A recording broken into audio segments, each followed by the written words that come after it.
Apakah ada lubang uang di Pulau Wak? Hai para pencinta misteri dunia, jangan lupa subscribe dan jangan lupa nyalakan lonceng notifikasinya. Dan langsung aja ke videonya. Selama lebih dari 2 abad cerita ini telah beredar. Pulau Wak dilepas Nova Scotia, Kanada menyimpan sebuah lubang uang dari harta terpendam. Konon ditinggalkan oleh bajak laut Kapten William Kidd pada tahun 1645 sampai 1701. Sudah cukup lama, sekitar kira-kira pada tahun 1795, seorang bernama Daniel McGinnis pertama kali menemukan lubang uang tersebut.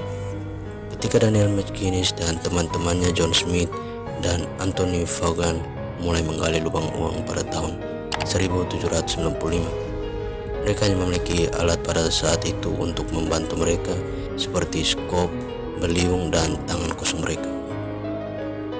Menurut ceritanya, pada ketinggian 10 kaki, mereka menemukan lapisan kayu ek yang tersusun rapi menjadi sebuah platform. Ketika mereka berhasil melewatinya, mereka terus menggali sampai mereka menemukan lapisan kayu gelondongan pada ketinggian 20 kaki dan kemudian pada lapisan kayu lainnya pada ketinggian 30 kaki. Meskipun menggali lurus ke bawah tampaknya masuk akal pada saat itu, karena mereka terus menemukan platform kayu ek dengan interval 10 kaki reguler yang menunjukkan bahwa seorang telah dengan sengaja mengubur sesuatu di sana. Meski tak menemukan harta karun sama sekali, ketika remaja ini percaya terdapat harta karun di dalamnya. Mereka pun kembali pulang dan menceritakan penemuan lubang harta karun itu kepada orang-orang banyak. Hal ini yang membuat semakin banyak orang mengenal tempat tersebut dan semakin penasaran dengan lubang uang yang berada di Pulau Wak itu. 10 tahun kemudian telah berlalu. Sebuah prasasti ditemukan pada kedalaman 90 kaki dari lubang itu. Prasasti itu bertulisan bahwa terdapat 2 juta pound terkubur dalam lubang ini. Hal itu tentunya semakin membuat penasaran para pencari harta karun. Meski begitu, 2 abad berlalu, hingga kini belum juga ditemukan harta karun tersembunyi dari pulau seluas 57 hektar area tersebut. Kita kembali kepada si orang yang meninggalkan hartanya di Pulau Wak. Dia bernama William Kidd, juga dikenal sebagai Kapten William Kidd atau hanya Kapten Kidd saja. Adalah seorang kapten laut Skotlandia yang ditugaskan sebagai privater. Privater sendiri adalah orang pribadi atau kapal yang terlibat dalam perang maritim di bawah suatu komisi perang, dan William Kidd memiliki pengalaman sebagai bajak laut. Sejak dunia memasuki abad pertengahan, para bajak laut memiliki tempat tersendiri untuk memperlihatkan kekuasaan mereka. Laut menjadi satu-satunya wilayah di bumi yang mampu menampung ambisi gila para bandit perairan ini.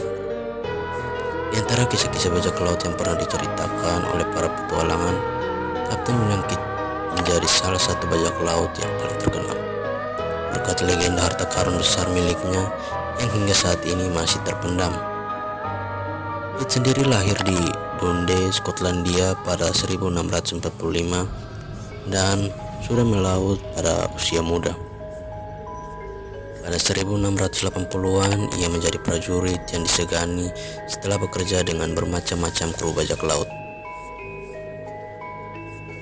Kemudian Kidd berlayar ke Amerika untuk memulai kehidupan baru di New York. Di sana ia bertemu dan menikah seorang janda kaya. Ketika ketegangan antara Inggris dan Prancis berubah menjadi perang penuh, Kidd ditugaskan untuk melindungi kapal-kapal Inggris di Karibia dari serangan Prancis. Pembajakan di era itu sering digunakan untuk urusan gelap. Banyak negara-negara yang mempekerjakan privater seperti Kidd untuk melindungi invasi mereka. Seorang privater juga dapat menuai hadiah dari rampasan yang disita dari kapal-kapal musuh. Tepat pada tahun 1695, Kidd berlayar kembali ke Inggris untuk menerima komisi kerajaan sebagai privater. Di sana dia bertemu dengan Lord Bellamont. Di bawah arahan Bellamont dan dukungan keuangan, Kidd disewa untuk membuat jalan menuju Hindia Barat dengan kru untuk menyerang kapal Prancis dan kapal bajak laut Hasil rampasan disita akan dibagi antara Kit, anak buahnya, dan penyegokannya. Pada Mei 1696, Kit berlayar dengan kapal Adventure Galley. Sejumlah kru Kit meninggal karena sakit. Saat ia menemukan beberapa kapal Prancis untuk diserang, Kit justru menghadapi tekanan dari kru yang letih dan frustasi saat pelayaran. Pada Januari 1698, dia melihat sebuah kapal bernama Quebec Merchant yang sedang memutari ujung India, lalu menyerangnya. Quebec Merchant bukanlah kapal biasa. Kapal Armenia seberat 500 ton itu membawa harta karun seperti emas, sutra, rempah-rempah, dan kekayaan lain yang sebagian miliknya dimiliki oleh seorang menteri di istana Mongol besar India. Menteri sendiri memiliki koneksi yang kuat, dan ketika berita tentang serangan Kit sampai kepadanya, dia mengeluh kepada East India Company, sebuah perusahaan perdagangan Inggris yang besar dan berpengaruh, ditambah dengan persepsi penggeseran pembajakan oleh banyak pemerintah. Akibatnya Kit dengan cepat menjadi penjahat yang paling dicari. Setelah meninggalkan Adventure Galley dan membajak Quebec Merchant, Kit berlayar dengan kapal barunya Caribia dan akhirnya pergi ke kapal yang lebih kecil di Boston, New York. Untuk kebersihan namanya, ia mengklaim bahwa kapal yang ia serang adalah hadiah yang sah. Namun ia tampak ditangkap dan akhirnya dikirim kembali ke London. Kabar penangkapan Kit atas pembajakan itu membangkitkan kontroversi yang signifikan di Inggris, karena Kit adalah privater Inggris.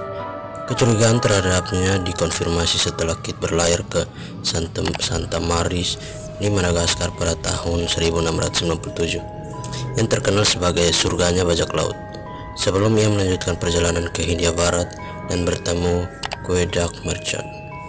Pada 8 Mei 1701, Kit menjalani pengadilan.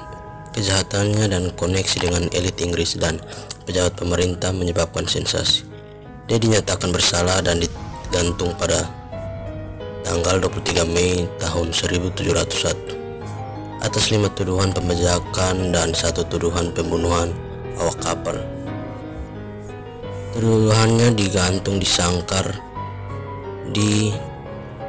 dan dibiarkan membusuk di sepanjang sungai Thames agar semua orang bisa melihat dan menjadi peringatan kepada bajak laut lainnya. Kematian Kit meninggalkan sebuah legenda lantaran ia menyimpan harta karun di Karibian. Akhirnya, akibat para pemburu harta karun berusaha mencarinya. Setelah itu, lebih dari 1 abad setelah kematiannya, Edgar Allan Poe yakin bahwa Kapten Kit diam-diam mengubur sebagian besar hartanya di Pulau Gardiner ya. Menurutnya, Kit membuat sebuah peta kriptogram yang berbentuk angka-angka untuk merahasiakan keberadaan lokasi pulaunya. Namun setelah beberapa waktu mencari tanpa hasil, Poe menjadikan pengalaman itu sebagai bahan untuk membuat buku The Golden Book. Menurut cerita lainnya, harta karun Kapten Kit berada di Pulau Screecham yang tak berpenghuni, berlokasi di lepas pantai Tanjung Cod, di mana menurut cerita yang berkembang, harta itu dijaga oleh makhluk yang sangat buas. Jadi, bagaimana menurut teman-teman semua? Apakah harta karun Kapten Kit masih dicari-cari? Atau teman-teman bisa langsung saja ke sana aja? Jadi, demikian pembahasan kita di video kali ini. Bagi teman-teman yang berkenan, jangan lupa subscribe dan jangan lupa nyalakan notifikasinya agar kalian bisa mendapatkan notifikasi-notifikasi video berikut dari saya.